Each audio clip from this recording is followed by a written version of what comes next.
This week on Jerusalem Dateline, the worst energy crisis in modern history is unfolding in Europe. Is it coming to America next? Plus, protests in Iran turn into a global campaign for justice. And Jews in America fear for their safety in the wake of frightening new technology.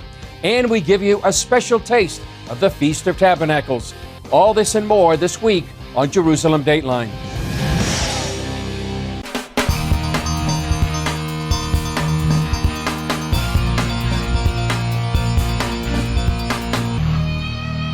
Hello and welcome to this edition of Jerusalem Dateline. I'm Chris Mitchell. The worst energy crisis in modern times has descended upon Europe, thanks to a switch to green energy and reliance on Russian fuel. Similar policies could take America down the same road. Dale Hurd has the story.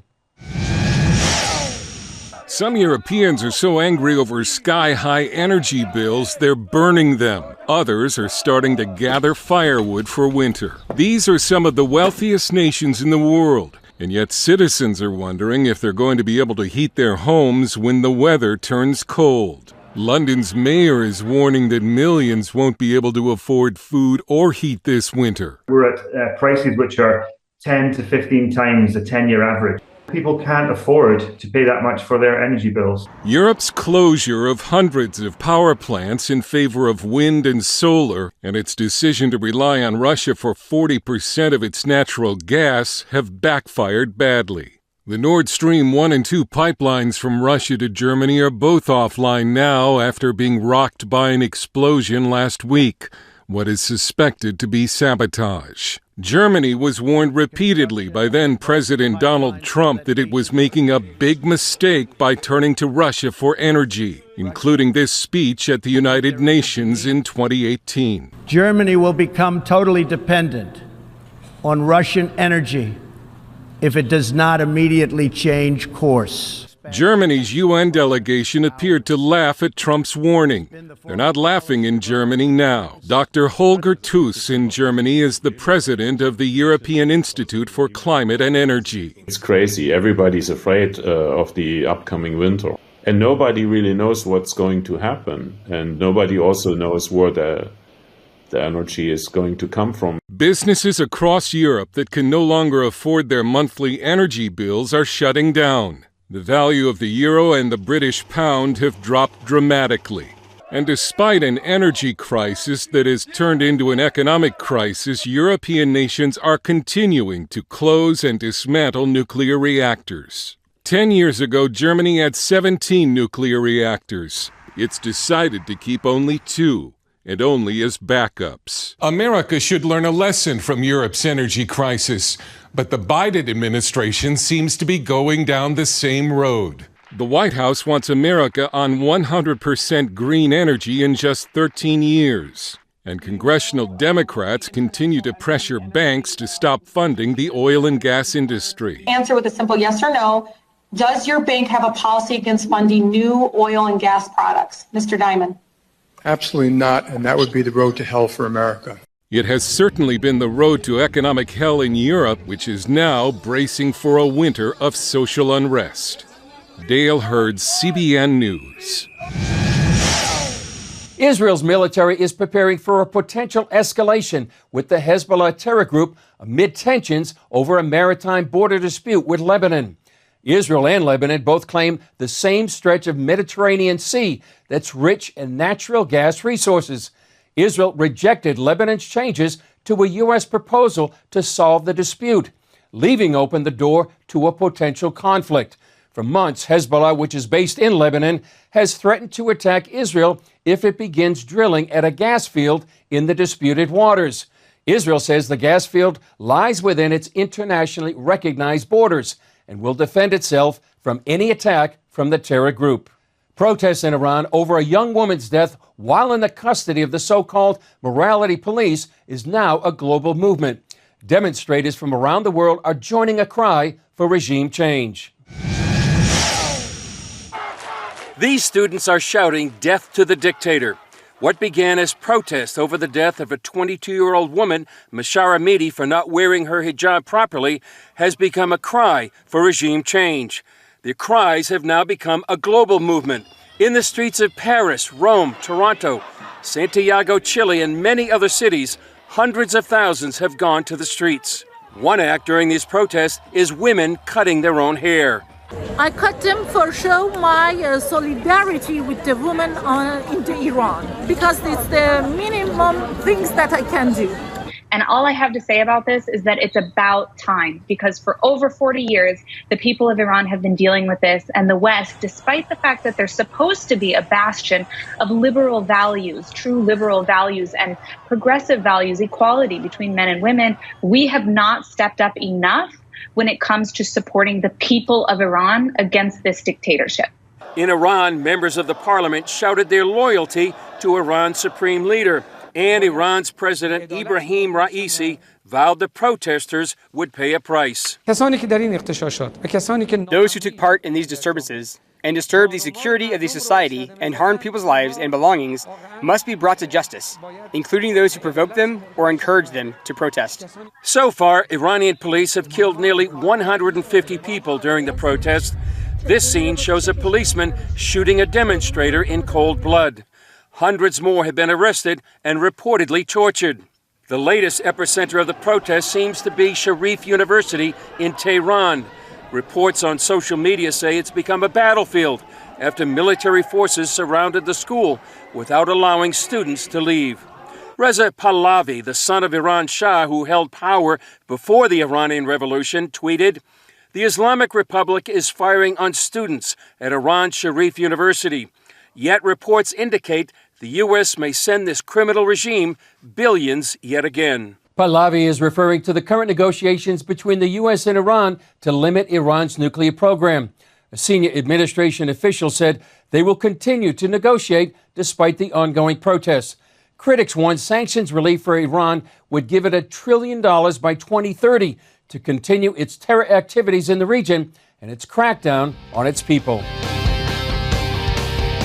Coming up, American Jews fear a new tool could trigger a rise in anti-Semitism.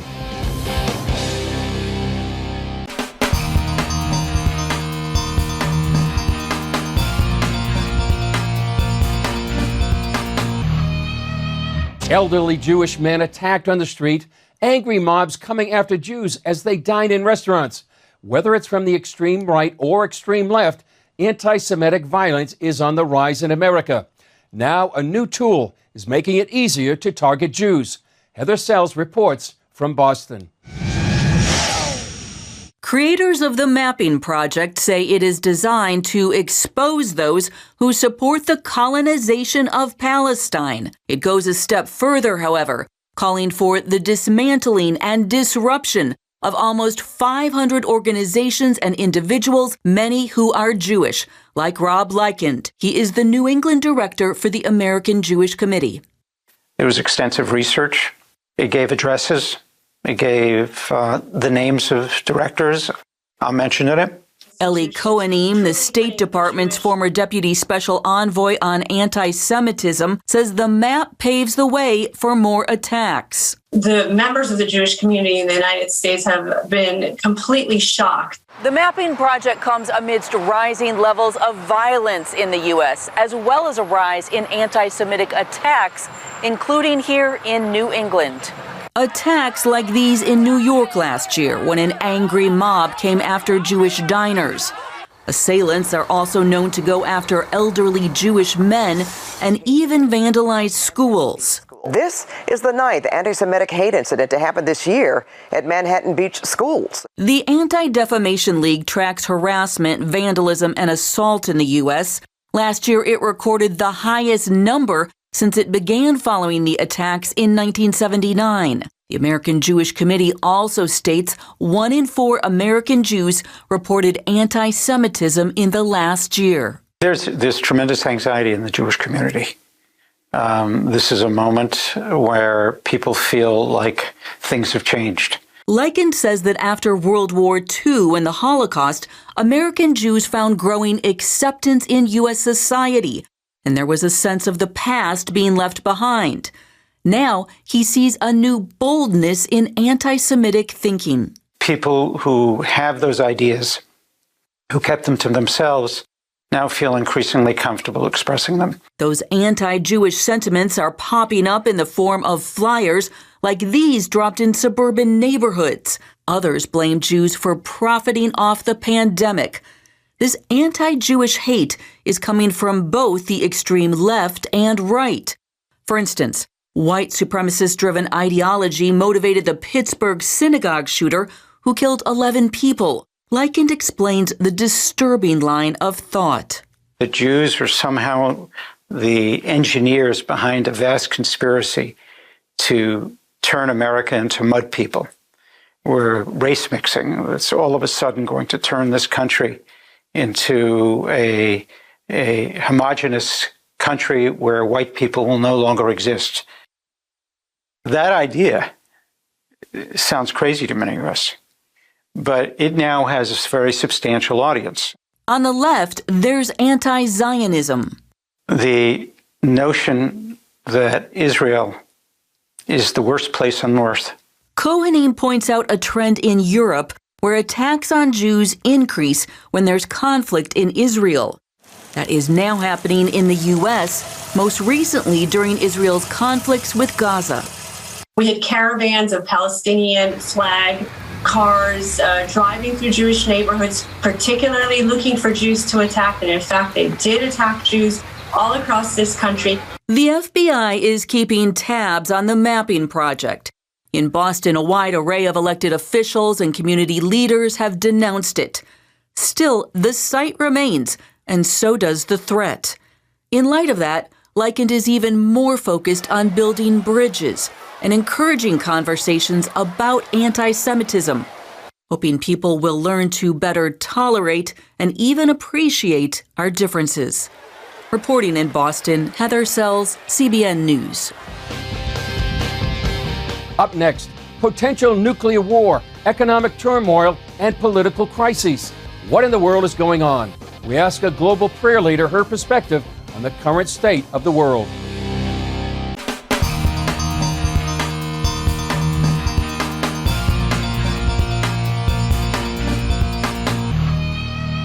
With Russian President Putin threatening nuclear war with Ukraine, a potential war between China and Taiwan, an unprecedented energy crisis in Europe, and many other economic and political crises around the world, many are wondering what in the world is going on. We asked that question to Cindy Jacobs, the co-founder of Generals International, a global ministry that travels the world speaking to churches and political leaders.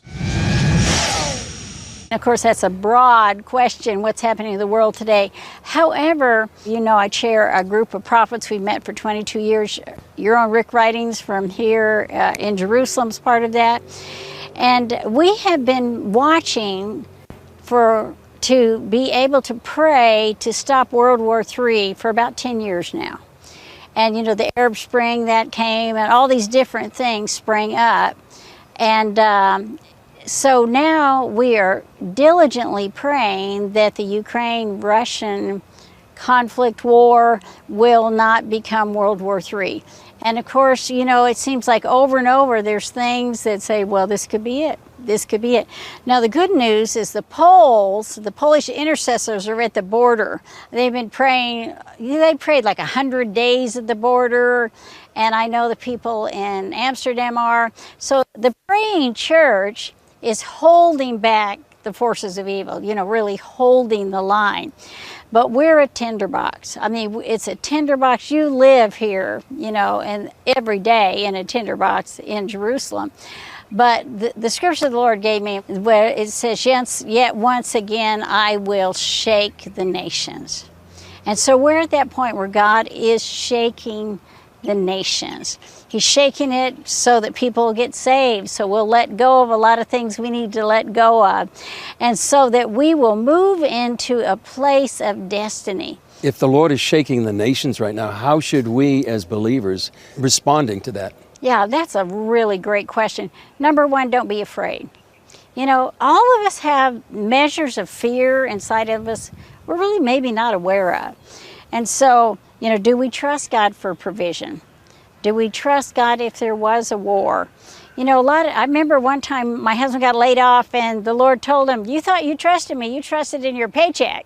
now you're going to trust in me, you know. So whatever happens, the Holy Spirit is trying to get us ready. And then in the natural, get out of debt. You know, don't pile up debt. The word I preached here last night that you know of was that God is establishing Goshens. Goshen was the place, as you know, in the Old Testament that Joseph prepared for his family in Egypt.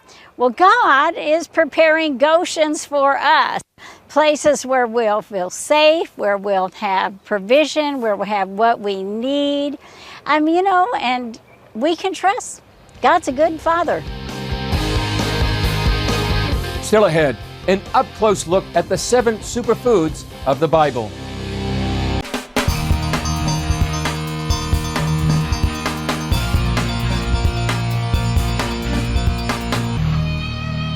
Jerusalem is buzzing with excitement for the week-long celebration of Sukkot, or the Feast of Tabernacles.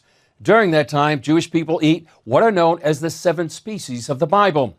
Here's a story we did with CBN's Scott Ross when he visited Jerusalem and took a cooking course using those 7 superfoods of the Bible. This is the city of David. My wife Nedra and I met a famous Israeli known as the Queen of Kosher and the Kosher Rachel Ray. She is Jamie Geller, mother of 5 and founder of the Kosher Media Network. How large an area does this encompass? It's an 11-acre area. This is biblical Jerusalem, the city of David, and you'll notice it's outside of the old city walls, right? So the city of David, Jerusalem, Israel, it brings people together, much like food. So now I'm going to show you one of my favorite recipes, the 7 superfoods of the Bible and a special salad. How about that? Great. I brought Nedra along because she's the real cook in the family. She feeds me. She's a very good cook, but we know nothing about kosher food and kosher cooking. Kosher refers to biblical and traditional Jewish dietary laws. They prohibit some foods like pork and shellfish and don't allow mixing meat and dairy products in the same meal. But we learned it's tasty all the same. The way that I cook is quick and kosher, okay? Right. So that means it's easy, anyone can do it, and all I need are people that like to eat. We love to eat. Can you do that? Yeah. Okay, fine. And what's special here, forget about kosher, we're doing a recipe inspired by the 7 species, the 7 foods that are superfoods of the Bible and of the land of Israel. Superfoods? Yeah. Will this make me a super person? It will make you strong like Popeye, it'll make you healthy, your doctor will be happy, your wife will be happy, you'll eat good. The 7 species come from the book of Deuteronomy, which says the Lord your God is bringing you into a good land, a land of wheat and barley, of vines and fig trees and pomegranates, a land of olive oil and honey. Shivat Haminim, which translates to mean the 7 species. So this is the Shivat Haminim salad. Okay, fine. So we're going to start by our wheat that we're going to use is bulgur. So would you mind to help me, Nedra? Sure, what would you like me to do? Just put that right in here. And yes, into a hot pot, we're going to put a little bit of oil, just a touch. You make bulgur like you would rice. So you toast it up just a little bit in a hot pot. Now, this is the magic of television, right? We got a finished thing right there. We did it. Before we get to toss it all together, we're going to make our dressing. So you want to help a little bit, Scott and Nedra? Here, we have olive oil. Okay, do you want the whole? Please, put it all in. Okay, this is a little Dijon mustard. That's just for a little flavor, right? Loves mustard. Right, okay, fine. Okay. So Dijon's good. Now, what we have here is one of the special foods of the lands of Israel, date honey. Dates are one of the sweetest fruits in the world. Tons of fiber, that's what we're talking about, these superfoods. And date honey has been used for thousands of years to sweeten things naturally. A little red wine vinegar, right? Because grapes and wine, you can do it. We got a little bit of, salt and pepper. Okay, now we whisk. Okay, whisk it up. Well, Mr. Ross. Okay, gorgeous. How long do you whisk? That's it. Yeah, it's good. Emulsified, nice, so everything's emulsified. You don't want to see any chunks of Dijon anymore. So that just pulls that together. So now, before we assemble our salad, I just want to show you, this is dried dates. Okay. And then you just slice your dates like this. Okay. Okay, fine. So that's how we deal with our dates. You can use fresh or dried figs, but I just wanted to show you guys a little bit of that. Good. Would you please, Scott, bring over the beautiful serving plate. Then we can set our bulgur, is going to be the base of our salad. So we're going to put on our dates. They're a little sticky. So you'll excuse me, you want to help me? I put in the grapes, the superfood of the grapes, right? They've got lots of antioxidants. When pomegranates are in season, we would use the seeds of a pomegranate. Here we've got our figs. Another one, right out of the Bible, onto our beautiful They look salad. like anchovies. Right, you said that. That's not one of the superfoods, but it's fine. We can put it on, you know? So we pour on our dressing on top, right? Okay. And it's beautiful, right? It's a nice salad. It's really nice. But now look at it. Boom, boom, boom, boom. Yeah. Right? Wow. They think you're in the power the of a kitchen little forever. green. Yeah, totally. It looks like we worked hard on this. Yeah. How long did that take us, guys? 5 minutes. Okay, would you like to taste? Of course. Okay, so let's share this together, right? Okay. Shall we? A little for you. Okay. A little more, Hardy. They got a spoon over there. Okay. A little for you, Miss Nedra. Thank you, dear. I want you to get all of the this is looking superfoods. good. It smells nice, yeah. it's fresh. So shall we? Yes, we shall. Okay. God bless this and help me. Amen. Mm. Do you like? It's different, right? Enjoy. I'm so happy that you like. I mean, right now you're eating a superfood salad with foods from the Bible that's delicious and good for you. So like that's like the best combination. Boy, oh boy. Well, I wanted to give you guys a present. Can I do that? Sure. Sure. Okay. I have a new book Wonderful. called Joy of Kosher, Fast, Fresh Family Recipes. I may end up going So kosher. therefore, You never know. Well, you know what? You don't have to be kosher Yeah, to love right. kosher. I understand So that. in Right, theory, yeah. this was a kosher salad, but come on, it was Right. delicious. Right. You know, It looks beautiful. and there are lots of wonderful Israeli recipes in here: hummus, falafel. There's a lamb kebab spiced with cinnamon, cumin. Right. And so don't be scared it's kosher. Don't be scared it's Israel. Don't be Right. scared. You know, I try Italian recipes. I try Indian recipes. I Right. try. Let's do it. Let's Yeah. get together around food. We can compliment Scott Ross, CBN News, Jerusalem. Well, that's all for this edition of Jerusalem Dateline. Thanks for joining us. Remember, you can follow us on Facebook, Twitter, Instagram, and YouTube. And you can also access CBN content through our CBN News and other CBN apps. And don't forget to sign up for our email blasts so you can continue to receive all of our exciting CBN content. For all of our Jewish viewers, we wish you a Hag Sukkot Sameach. Happy Feast of Tabernacles. I'm Chris Mitchell. We'll see you next time on Jerusalem Dateline.